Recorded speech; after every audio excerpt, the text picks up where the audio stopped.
As someone who's been visiting bathhouses for over 20 years, I can tell you that as much as I enjoy them, they are far from perfect. Throw a bunch of half-naked men in dark corridors with porn playing and you're bound to get all sorts of behaviors. It is no surprise to find out that with the adrenaline and the hormones going, judgment can get cloudy and behaviors can become less than ideal. In this video, we're looking at 3 major problems that I have personally seen happening in bathhouses and how to solve them. Because we don't just complain about shit on this channel, we look for solutions to make things better. Now, if you have never been to a bathhouse and you're thinking of going, then this video is perfect to help you prepare. And if you're a seasoned sauna goer, you'll probably recognize these bad behaviors. Maybe you've even done 1 or 2 yourself. Together, we're going to solve the problems that plague our bathhouses. Let's go! Porn star bedtime stories are spicy stories snatched from my real life and retold over on my OnlyFans page. No salacious detail is left out. Feedback from my subscribers is that these stories are some of their favorite content. So much so that I've been getting porn star bedtime story submissions from viewers and started sharing those too. You will not believe the stuff that people get up to. So, to enjoy the porn star bedtime stories, head on over to my OnlyFans page, linked through my website, found in the description below. Okay, we're gonna start with a behavior that I have found prevalent at Boiler Sauna in Berlin. Now, it's not just happening in Berlin. This behavior is universal, and I've noticed it happening more lately than in the past. Let me know in the comments if you have come across any of the following behaviors. Walking up to someone you think is attractive and grabbing their junk without asking first with the sole intention of seeing if they're hard because you want to bottom. Now here's the problem with that. Number 1, consent. Gone are the days when you could just go around grabbing anything you wanted in the bathhouse. Now, no means no is not what we're saying. We're saying yes means yes. So, instead of just grabbing somebody and waiting for them to tell you no, you need to get the green light that it's okay to put your hands on them.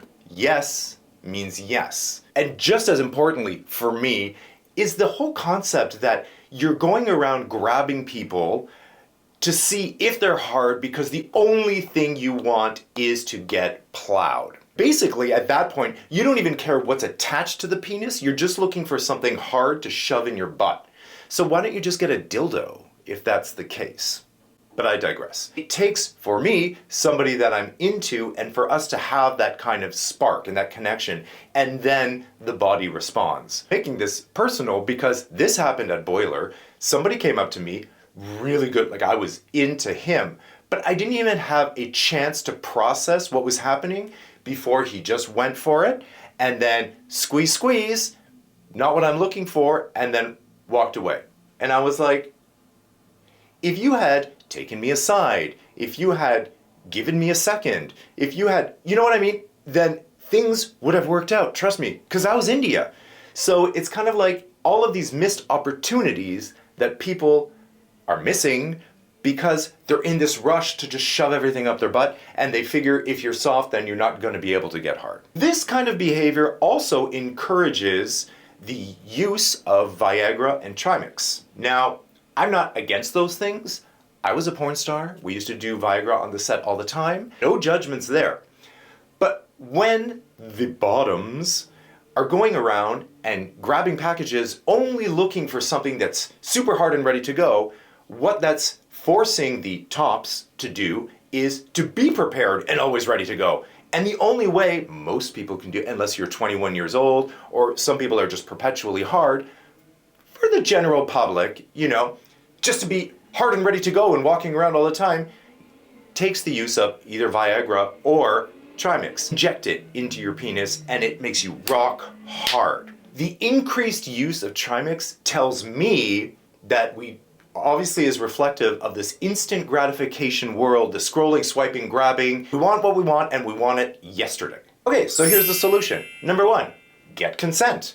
Don't just go around grabbing people. Just because somebody is in a bathhouse and they're in a towel, they're still a person and there needs to be respect there. So you need to get consent. You don't need to say, "Hi, can I touch you?" and then wait for a yes. Get that initial interaction with them so you know, first of all, that they see you, not that you're coming out of the dark and they're, "Bah!"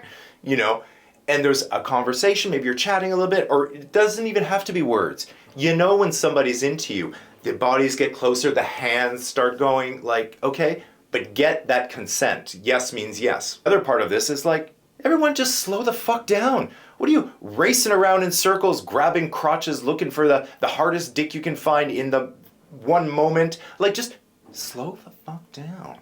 You see something you like? Approach it. Get to know it a little bit. Maybe take it into a room and start exploring a little bit. Give yourself the opportunity because, like I said, there was that missed opportunity in Germany with that guy, and I know we would have had a really good time, but he missed it. And then he just went off looking for probably not as good of a time, but somebody who was ready to go, I guess.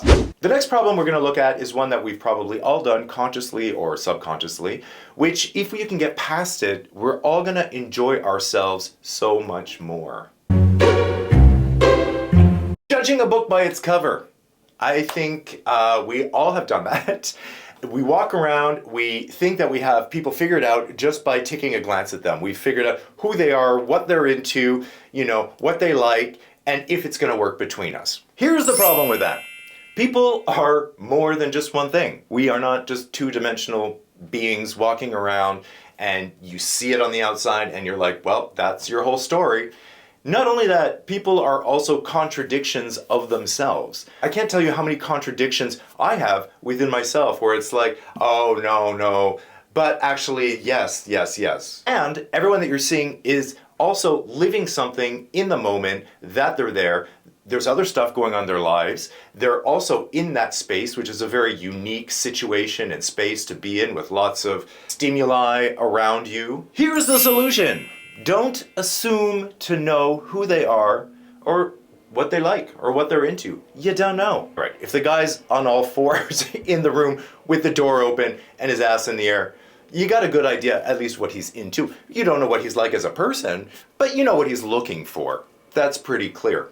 But generally speaking, if you're walking around and just seeing people, you don't really know who they are or what they're into, or even if you're going to click. A good example of this for me is like shopping. So when I'm shopping, I always gravitate to the same types of things, the same colors, the same types of clothes, the same, because that's my comfort zone. That's what I'm used to. That's my comfort zone. I know that I like it. But what I've been doing lately when I'm shopping is looking at different color schemes, different styles, different patterns, things that I wouldn't normally look at, I'm forcing myself to look at. Now, when I take it into the change room, it doesn't always fit, it doesn't always look good, but once in a while, you do try something on and you're like, I never would have tried this on normally, and it becomes one of your favorite pieces. So what I'm saying is, don't be afraid to go outside of your comfort zone and try something new, because it just might become your new favorite thing. And hey, if you're finding this video helpful, make sure to leave a like and subscribe to the channel so you don't miss a thing. And if you're a fan, why not consider becoming a member of the channel by finding the join button on the right-hand side of the main channel page. Thank you. Okay, our third problem is something I also encountered in Berlin at Boiler, but again is something that happens in clubs all over the world. So it goes back to this whole idea of consent and respect for other people. Here's the problem. A bathhouse is a hypersexualized space. I get it. You're not wearing a lot of clothes, there's porn playing on the screens, you know, some people are inebriated in some form or fashion. So there's this thought, this underlying current of anything goes kind of atmosphere. Like, this is the playground, this is the place where you can get away with it. So for example, let's say you see someone who's playing in a group and they're kind of just being used by a lot of different people. It's kind of out in the open and this person is being passed around, let's say, by this group of people. Now, you might assume that because they are doing that they are up for anything, into anything, and that they therefore will be into you. So you get in there and you just go for it. There is a fine line here between asserting yourself into a situation once, twice, 3 times, and harassment. So here's the solution. You cannot look at somebody who, for example, is having fun with a lot of people, let's say, and they're just anybody's to have. That person is still in charge of who's involved and who's not. They're still in charge of their body. They still have the right to say yes or no. Your assumption might be, oh, this person is up for anything, they have no boundaries, they have no limits, it's a free-for-all, anybody can go in there. But you always have to get that consent no matter what. The important thing also to note here is that when you receive the decision from that person, in whatever way, if it's through words or if it's through my technique of doing the squeeze and smile and walking away, or even like pushing away or removing a hand off a body, if you receive that sort of negative no-go, you need to accept that decision. This is not a debate. They're not playing hard to get. By you continually harassing that individual, they're not going to change their mind. You're just going to get them really upset. Listen, bathhouses are fun, sexy places filled with folks you can have an amazing time with. People you can explore with and test the boundaries of what you're used to and have mutually good times with these people. But when all decency and respect go out the window and we turn into sex-crazed animals that don't take no for an answer, things can turn ugly pretty fast. So the solutions are: make your intentions clear, voice your desires, listen to others, and respect them. It sounds simple, but in the throes of it, in the blurred lines of what's appropriate, with all of the blood from your brain down between your legs, people can forget. And they do forget. If you take to heart my solutions, then your next bathhouse visit will be your best one yet. My channel is made possible through the support of my patrons. Patrons of my channel get advanced access to videos and behind-the-scenes content.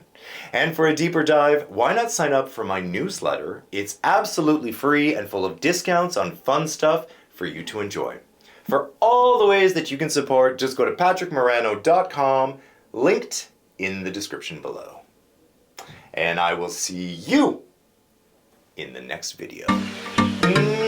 Mwah!